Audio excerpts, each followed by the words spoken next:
నారా చంద్రబాబు నాయుడు గారు, లోకేష్ నాయుడు గారు చూస్తున్నాం.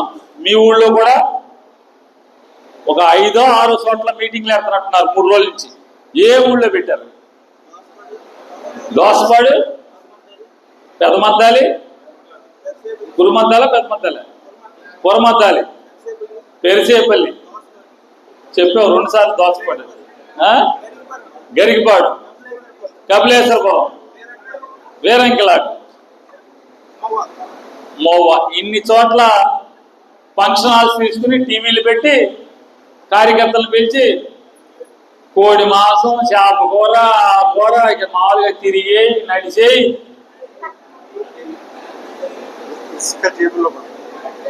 నేను చెప్పక్కర్లా, ఎక్కడి నుంచి వస్తాయండి.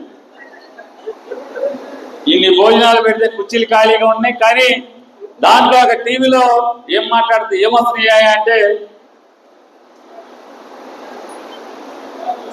2 ఏళ్ళు పూర్తవుతుంది కదా రేపు జూన్ 4వ తారీఖుకి. 2 ఏళ్లలో ఆంధ్ర రాష్ట్ర ప్రజలకి, రైతులకి ఇది చేశాం, మహిళలకి ఇది చేశాం, పిల్లల చదువులకి కాలేజీ ఫీజులు కట్టాం, 3 సెంట్ల స్థలం ఇస్తా అన్నాం పేదోళ్ళందరికీ. 3 సెంట్లు చొప్పున ఒక 50 లక్షల మందికి ఇచ్చాం. జగన్ 30 లక్షల మందికి ఇచ్చాడు, సెంటున్నర ఇచ్చాడు. మేము 50 లక్షల మందికి ఇచ్చాం. ఒక్కొక్క మండలానికి ఉద్యోగం, బెంగళూరు అక్కడికి వెళ్లకుండా మామిడి తోటల్లో, సరుకు తోటల్లో, ద్రాక్ష తోటల్లో, జామ తోటల్లో మీకు మంచి ఆఫీసులు పెట్టాం. చల్లగా కూర్చుని ఇక్కడి నుంచే మీరు పని చేసుకోండి. ఇంతమందిని కూర్చోబెట్టాం జామ తోటలో, ఇంతమందిని మామిడి తోటలో కూర్చోబెట్టాం, ఇంతమందిని సరుకు తోటలో కూర్చోబెట్టాం.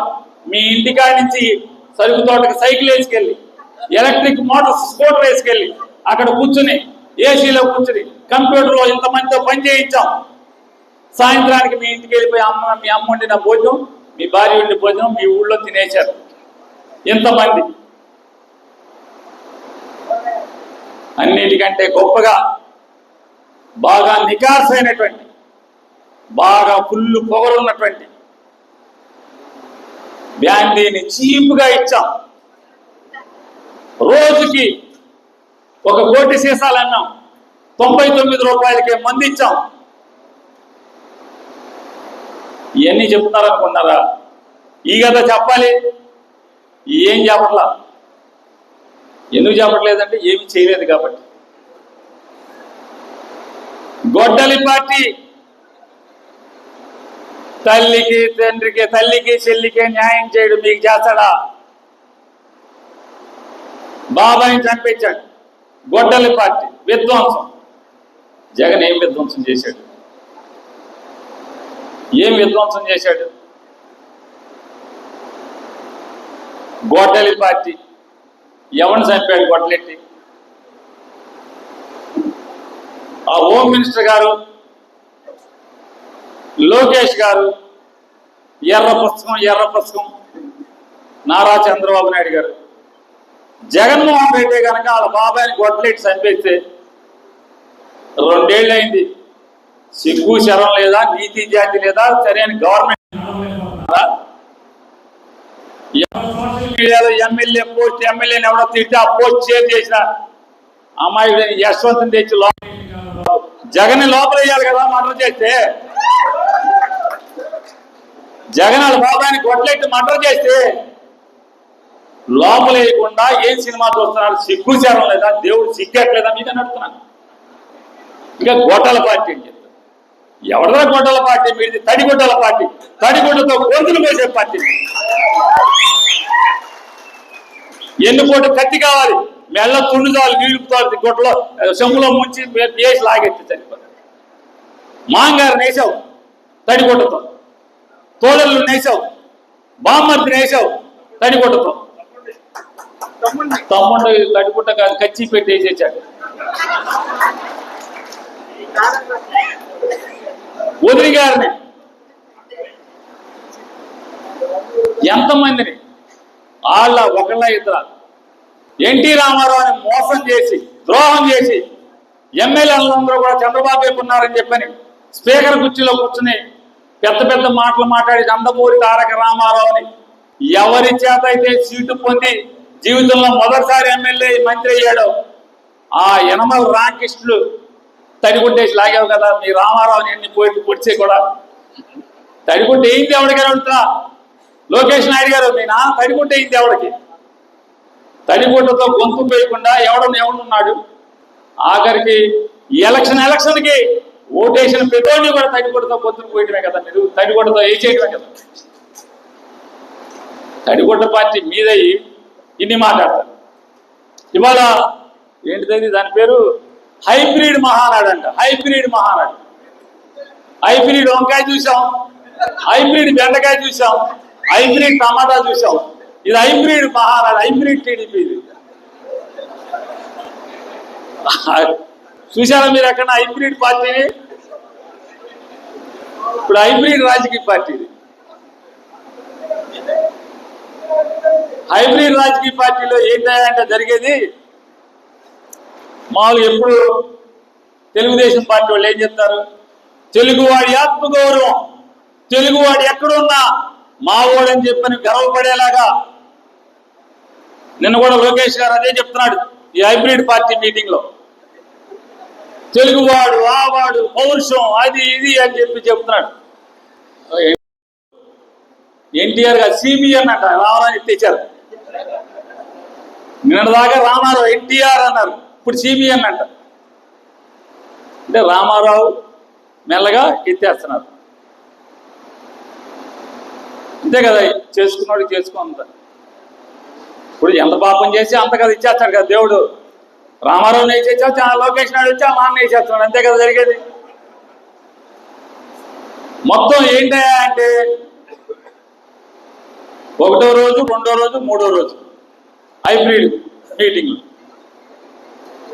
3 రోజులు అన్నారు 2 రోజులు అయితే మొదటి రోజు హైబ్రిడ్ భజన రెండో రోజు హైబ్రిడ్ భజన మామూలుగా మొన్నటిదాకా మనం ఏమి వినేవాళ్ళం జయము శాంతరన్న అని భజన కొట్టేవాడు ఇప్పుడు అందరూ అసలు మామూలుగా ఆడియోడి లేదు ఎమ్మెల్యేలు కానించి మొత్తం చిన్నోడి కానించి పెద్దోడి దాకా అందరూ జయము జయము లోకేశ ఇదే భజన 2 రోజులు అని మీకు ఇది చేసాం అది చేస్తాం ఇంకా ఇది చెయ్యాలి ఇక జయము లోకేశ జయము లోకేశ వెళ్ళిపో చంద్రయ్య వెళ్ళిపో చంద్రన్న దిగిపో చంద్రన్న జయము ఎక్కే లోకేశ ఇదే కదా మొత్తం భజన అంతా చంద్రబాబు నాయుడు పరిస్థితి ఏమైపోయిందంటే కూర్చుని అసలు అర్థం కావట్లా నవ్వు లేదు ఎన్టీ రామారావు సినిమా మీ ఊరు నిర్మల్ దగ్గర తీసినట్టున్నారు ఆ సినిమాలో పాట ఏదో ఉంటుంది అనమాట పుట్టింటోళ్ళు తరిమేశారు కట్టుకున్నోడు వదిలేశాడు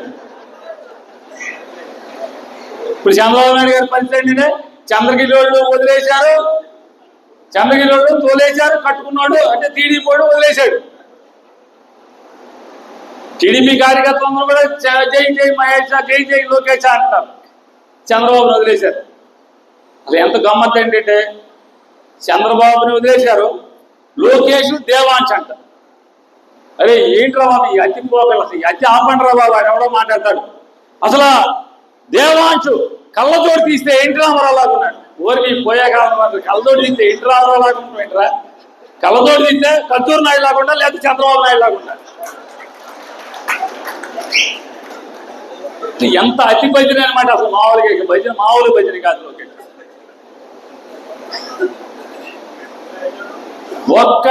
ఒక్కటి ఊరికి పనికొచ్చే మాట ఈ రాష్ట్రానికి పనికొచ్చే మాట ఒక్కడంటే ఒక్కడ మాట అంటే ఎదవలేడు ఈ భజన అసలు మామూలుగా ఇక చంద్రబాబు నువ్వు దిగిపో ఎక్కి లోకేష్ ఎక్కి కాబట్టి పోయే కాలం దగ్గర వచ్చినప్పుడు పిదప కాలం వచ్చినప్పుడు ఇటువంటి పరిస్థితి వస్తాయి తెలుగుదేశం పార్టీ హైబ్రిడ్ పార్టీ అంటే ఏంటి ఏమైపోతే ఇంత వంకాయలు ఇంత టమాటాలు హైబ్రిడ్ చెట్లు ఇంత చెట్లు అట్టాగి ఈ పార్టీ కూడా మెల్లమెల్లగా కుంచుకుపోదని వాళ్ళే చెప్పుకుంటున్నారు అసలు ఎంత బారిసైతే మనకి కృష్ణానదికి పుష్కరాలు రేపు గోదావరికి పుష్కరాలు వస్తున్నాయి ఇప్పుడు ఎక్కడో జరుగుతున్నాయి యమునా నదికి పుష్కరాలు జరుగుతున్నట్టున్నాయి వచ్చే నెలలోనే. ఎప్పుడు పుష్కరాలు ఎప్పుడు వస్తాయి? 12 ఏళ్ళ కోసం వస్తాయి. 12 ఏళ్ళు అయిపోయినా కూడా ఎన్టీ రామారావుకి మాత్రం భారతరత్న మాత్రం ఎవరు ఈ మాత్రం పెద్దవాళ్ళు ఎన్టీఆర్కి భారతరత్న ఇవ్వాలి మహానాడు తీర్మానం చేసి వారి తీర్మానాలు ఎన్ని కాగితాలు రావు ఇప్పటికి, ఎన్ని తీర్మానాలు. ఎన్టీ రామారావుకి భారతరత్న రాదు. వీళ్ళేమో ఢిల్లీలో చక్రాలు తిప్పుతారు, వాళ్ళు తిప్పుతారు, ఇది తిప్పుతారు. అంటే ఈ రాష్ట్రానికి మంచి జరగాలన్నా, ఈ రాష్ట్రంలో ఉన్నటువంటి ప్రజలకి మంచి జరగాలన్నా, వాళ్ళ కష్టం తీరాలన్నా జగన్మోహన్ రెడ్డి ముఖ్యమంత్రి కుర్చీలో కూర్చుంటాం తప్పితే మరొక అవకాశం కానీ మరొక దారి కానీ లేదనేది రాష్ట్ర ప్రజలు ఇప్పటికే గుర్తించారు. మీరు కూడా మీ బిఎల్ఏ బాధ్యతని ఈ రోజు నుంచి వెళ్ళి రేపు ఎల్లుండి అవటెల్లుండి మీ బిఎల్ఓతో మ్యాప్ కానీ ఓటర్ల లిస్టు ప్రింట్ తీసుకుని క్షుణ్ణంగా గ్రామంలో ఉన్నటువంటి మన పార్టీ వాళ్ళందరూ కూడా కూర్చొని ఎవడెవడు ఉన్నాడు మీకు తెలిసిన వాళ్ళు అవన్నీ కూడా పోగేసి ఆ బిఎల్ఓతో కూర్చొని వాళ్ళందరినీ ఫస్ట్ లింక్ చేయండి, మ్యాప్ చేయమని చెప్పని ఆ తర్వాత మాత్రమే మిగతా కార్యక్రమాల్లోకి రేపు ట్రైనింగ్ 15 తర్వాత ఏంటా అనేది చూసుకోమని చెప్పని మీ అందరికీ విజ్ఞప్తి చేస్తుంది. మరొకసారి వర్ధిల్లాలి జగన్మోహన్ రెడ్డి నాయకత్వం. జై జగన్, జోహార్ వైఎస్ఆర్. వర్ధిల్లాలి కైలే అనిల్ కుమార్ నాయకత్వం.